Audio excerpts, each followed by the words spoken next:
¿Cómo fue? Hey! Oh, man. So welcome I back. wasn't kidding with you guys. I've been jamming to this. Slam Radio Series 67145 Insights. Our next guest should need no introduction, but he's making a name for himself, and sooner or later that will be the case. Brother, you're talented. We got to change the O at the end of your last name to T, or just call you Luke Talento. Nah, Taleño sounds much better. Is it ño or no? Taleno. Taleno. So te tiré el ño ahí porque imagínate, Cubans love to throw that ño in the building here. Thanks for coming to Slam Radio, bro. Thank you for having me. Thank you for having me. We've got Nori, our general manager. We got Emiliano. We've got Mia Ru as our program director. And then we have one of our producers, Kim A, at the table, ready to interview you, ready to say, away we go. And of course, we thank you for joining us and can't wait to talk about your journey, because to see you on Instagram, that means there has to have been a story to this. There has to have been some story to this. Go ahead, Luke. Hi, guys. No, I want to start off by asking you. I've taken a notice that you like. Oh, no. We had to interrupt, bro, because we learned through the grapevine that somebody else is celebrating a birthday. And in this place, in this radio station, when you have a birthday, we play Uncle Luke, not Luke Taleno. Thank you. Happy birthday. It's coming up. You and Frank are birthday twins. Yo, shout out Frank. Thank you guys so much. I appreciate it. Come on, man. No. You gotta keep your finger. Okay, I got you. No, tú sabes, ya estoy engordando ya, papi. Muchos Solamente mirándolo, ¿verdad? pastelitos croquetica. Ya, se me fue la... Tú sabes. Guys, I'm gonna leave you with Luke Taleno. I've been calling him Taleno just because I liked it. It sounded better. Taleno. I guess I'm wrong. Look at Taleno. Oh, look at Taleno. I just said the whole Italian thing, but I leave you with the best broadcast group as well as one of the best producers in Amiari, and they're gonna have a slew of questions for you because some people say, I came from the bottom. Hialeah ain't the bottom, even though Agua Fango Factoria, some people think it is. It's one of the great cities in all of America. A lot of people don't know that, and I love that you represent it the way you do. Amen. Take it away, guys. Happy early birthday, Luke. Thank you. It's an honor to have you here. And I want to start off by asking you about your quote, no hay excusas. And I want to ask, like, how do you live by that? And what brought you to, like, using no hay excusas as a daily thing? One word, accountability. It all starts with self-reflecting and looking at in the mirror and understanding when you're wrong, when to stand up for yourself, but it's accountability is everything, and there's no excuses. You know, we're all human, we're all gonna mess up, but it's not about the mess up or how you mess up. It's about how you come back from that and how you own it. You know, we tend to shy away from our mistakes because we're scared to, mess up, or we're scared to, not do the right thing or be looked at the wrong way. But people don't know that the biggest superpower you can have is taking accountability, owning it, learning from it, moving forward, and growing, because that's what we're here to do, is grow. Amen to that. Yeah. How did you get into the music rap industry, especially in Spanish? Because I know how we were talking before. You said you were born in Cuba and that you were raised in Hialeah. Mm-hmm. And I know a lot of people from Hialeah or from Little Havana, they always dream of becoming this artist and stuff, because we live in a very much a city where you can aspire to be an artist and you go for it, but not a lot of people make it out. Like Pitbull was from here, he made his big Mr. Worldwide name. How did you get into that? Well, I can start from the very beginning. Music has always been part of my life. I started as a little kid. I just loved dancing to reggaeton or listening to rap music, Eminem. Like, music was always part of me. But rapping became a thing at 13 years old, because it was my only escape and outlet for how I used to live. At 13 years old, I was diagnosed with leukemia. Mm-hmm. So that's blood cancer. And a lot of people don't know this, but throughout that treatment, all I had was music, and there was this one instant where Pitbull came to visit us in the hospital when I was going through all of that. And that moment, I looked at Pitbull and I was like, that's what I aspire to be.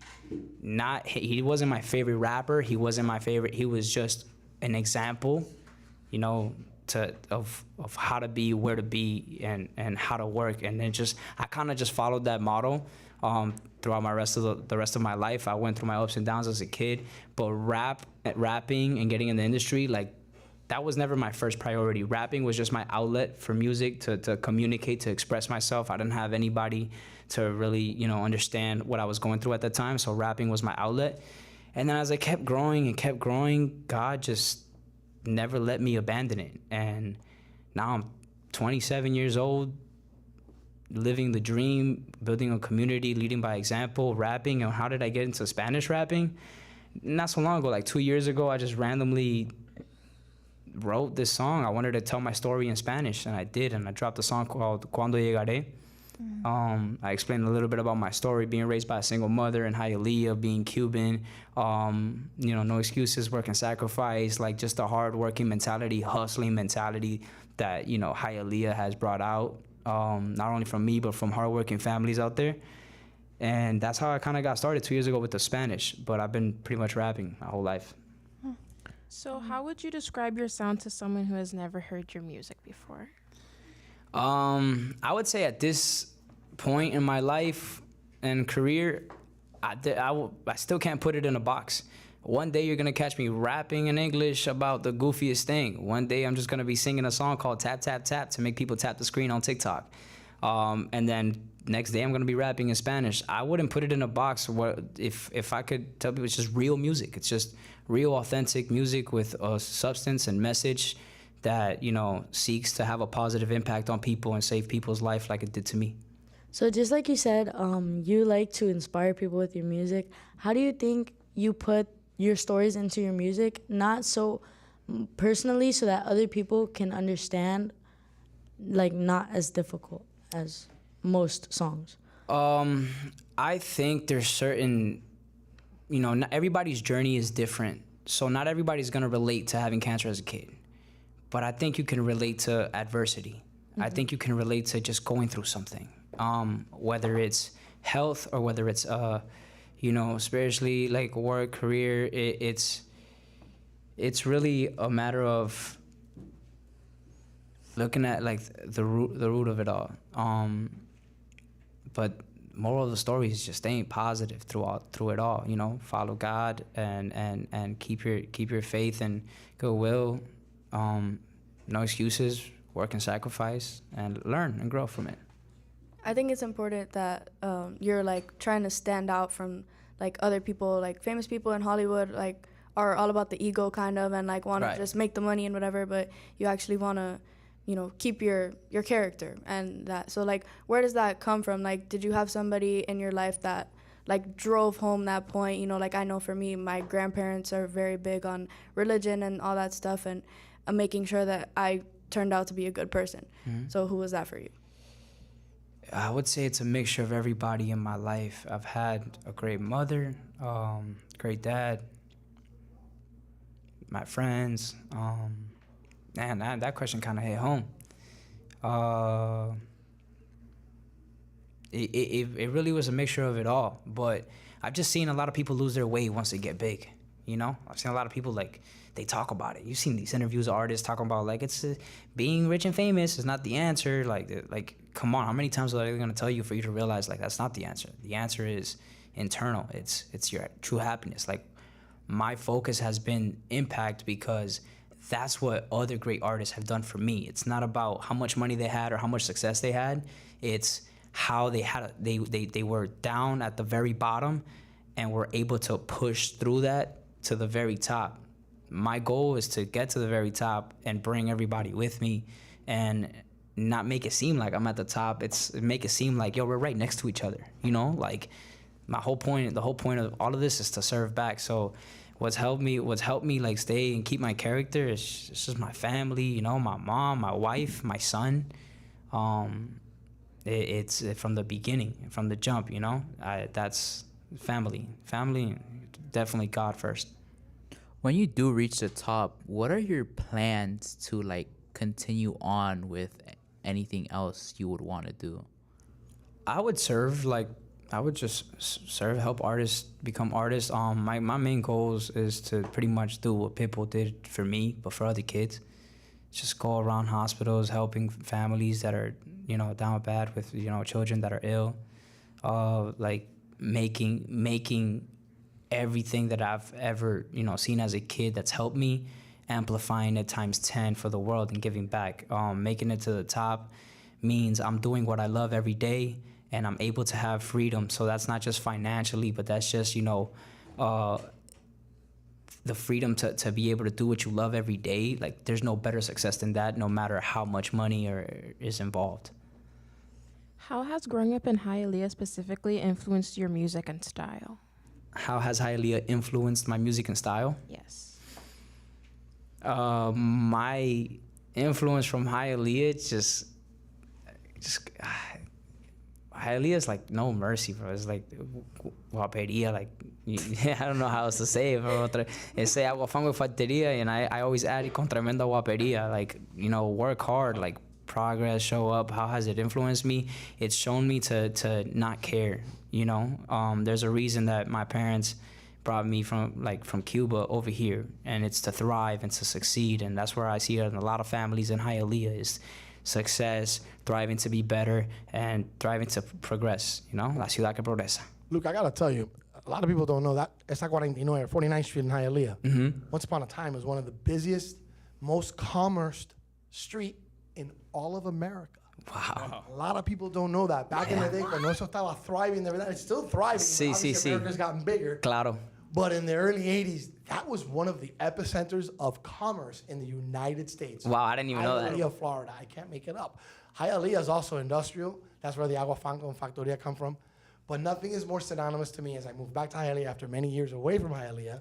I went back to Hialeah, and I love everything about it except the roosters. They cock-a-doodle-doo at 3 in the afternoon or 3 in the morning. It doesn't matter because they had an attitude. They got the Hialeah attitude. Cock-a-doodle-doo. Yeah. What are you gonna do? I got beef with them, but we'll I do too, bro. I think you should do a rap song about the cock-a-doodle-doos in Hialeah. I just want to be in the video. I'll see. Así, aguantando uno, eh. Luke TALENO joining us here on Insights. When we come back from break, more questions. Hialeah in the house. I love this. Yes, sir. Slam Radio, Sirius XM 145.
Are you kidding? Listen to that.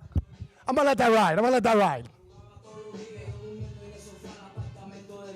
Eso fue cuando mamá se enfermó de cáncer de seno y yo era nada más un nene, yo sabía mucho menos. Mami siempre dependiendo del gobierno porque el peso no le daba y papá estaba preso. ¿A qué te cuento? En esta vida yo me puse a analizar que si tú quieres soñar, esa día va a pasar y cuando quieres lograr pasar.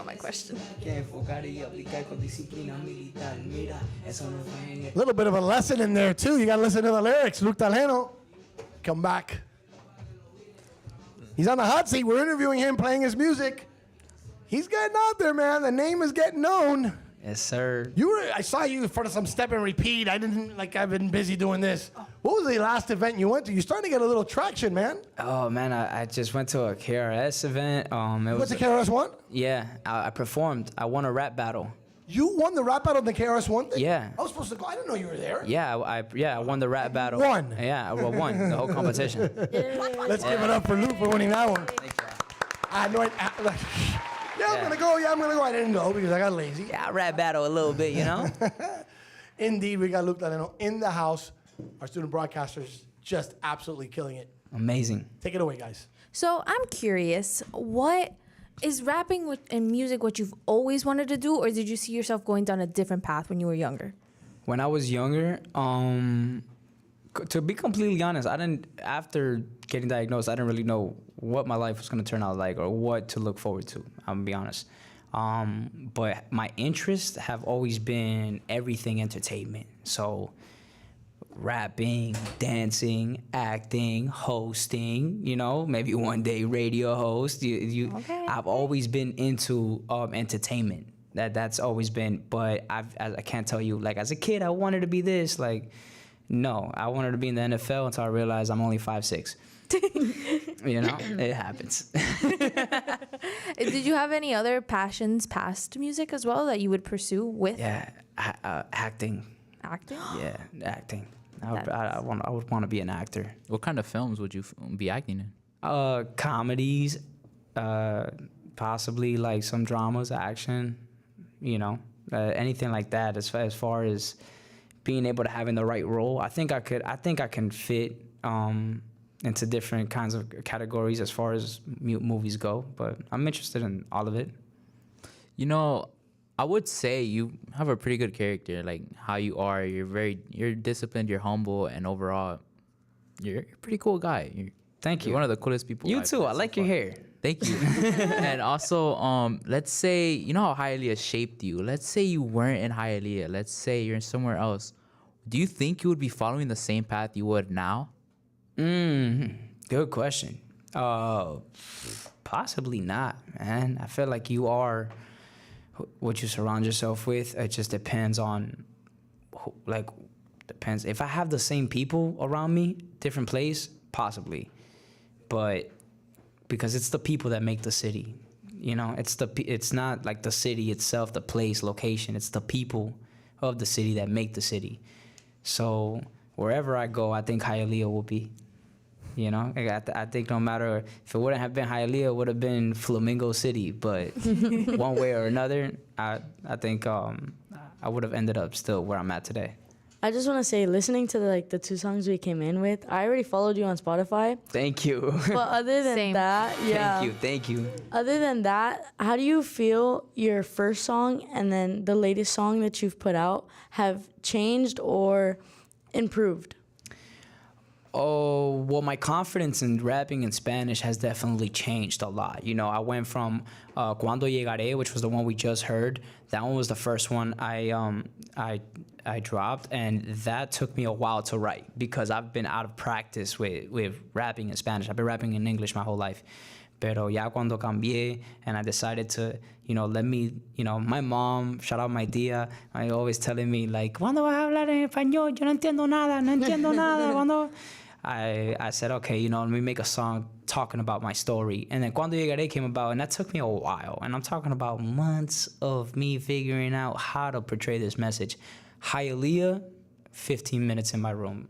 I was told by somebody that I had collaborated with to come up with this idea, and it just came to me. Hialeah, ese nombre se respeta directamente reportando de la ciudad que progresa, and from there on, it just became easier. So I think my confidence in Spanish is what totally changed from the first song to the second. That's awesome.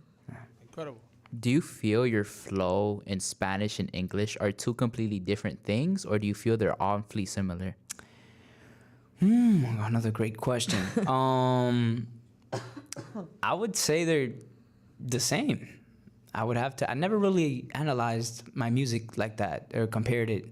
I would say they're the same. I would say I have the same attitude, the same message, the same Right, babe? I don't know. I think so.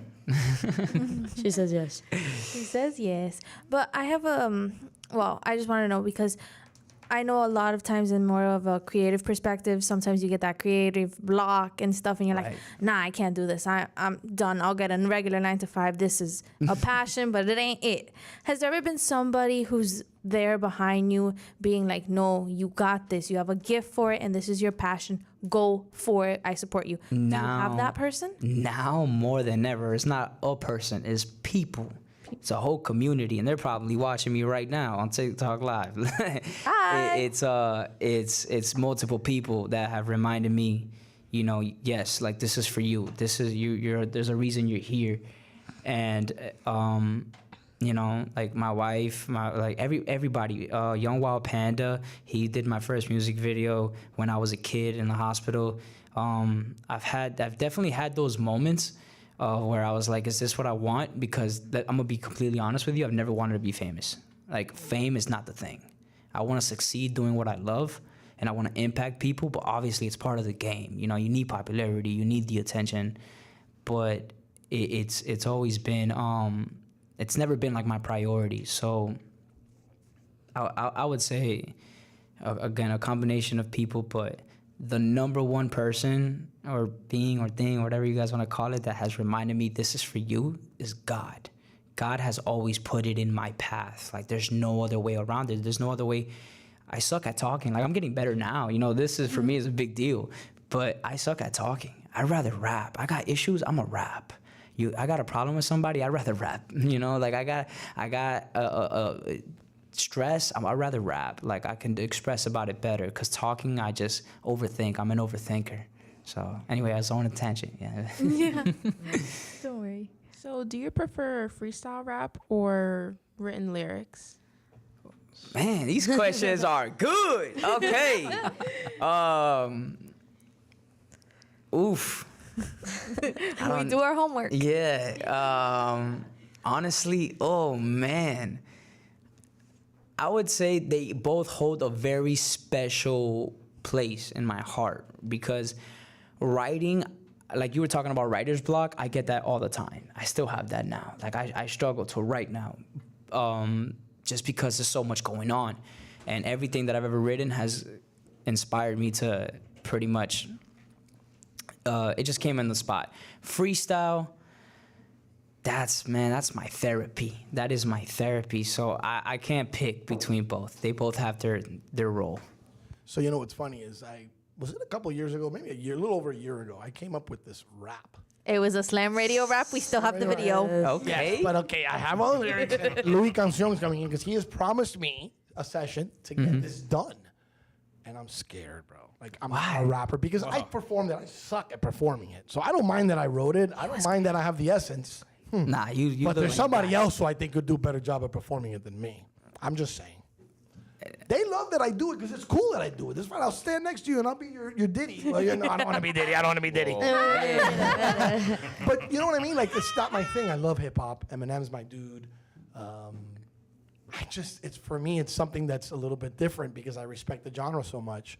So I feel like I'm almost punking it. But I've had to perform it a couple of times. No, man, you might represent it better than anybody else. You never know. I don't think I don't know that. What do you mean? You sound great right now. I disagree. I think you would do amazing. Now, like, would I be down to collab with you? Yes, but nah, I would love that. Take over your spot. Nah, man, you got it, Larry. You got it. Well, I'm gonna show you the lyrics. Louis gonna come through. I want you to look at it, and I want you to collab with me. I think I want you to steal the show, but I'll be in there. My bald ass will be in there going, Yeah. All right. Man, I appreciate you coming sharing your story. That's a very personal story you shared with us. Thank you for sharing it with our students. It makes you real. Yeah, man. That's all I could be. It's all I got. It's why God put me here is to be authentic, my authentic self, and that's what I encourage everybody to do. Accountability, communication, and no excuses, work and sacrifice. My mentor, ACP, said it best. Armando Christian Perez told me, Larry, just be yourself, bro. The biggest BS meter in the world is held by our kids. Yeah. They can tell a BSer from a mile away. And like they say, los únicos que no dicen mentira, un borracho y un muchacho. These muchachos know when they're being BS'd. You're the realest thing we've had up there so far today. Real. I mean, everybody does a great job, but where you came from, what you do, and why you love doing it, that's second to none. And we all appreciate you coming and sharing. I appreciate y'all for having me. Thank you. You guys have all been great. The questions have been great. Made me tear up a little bit and everything. But I appreciate y'all for real. And shout out, hey, one shout out to Pitbull, man. One day I'm gonna make that picture come full circle, bro. There you go. I bet you he's gonna hear it. I guarantee he's gonna hear it from negative to positive. We'll have that up there just for him. That's our slogan here at Slam Radio. Amen. I thank y'all so much. I appreciate you. Thank you, every single one of you. Thank you. ¿Cómo fue, Armando? ¿Qué tú dices? Ahí está. He's always present here. Dale. Insights, Slam Radio, coming up next on Zoom. This guy's like Ari Gold from Entourage, only, well, he's not really Ari Gold. He's David Cantor, NFL agent extraordinaire. We're going to catch him on Zoom. He's traveling, moving around. Today's Friday, Shabbat Shalom. He's going to join us on Zoom, and we got some real good questions for this NFL agent. He has seen it all. I love that guy. Back on the other side, Insights. We're almost done with this. Not really. We still got like 3 more hours? Dios mío, lo que falta. Slam Radio, Sirius XM. Hey, él lo está haciendo. 145.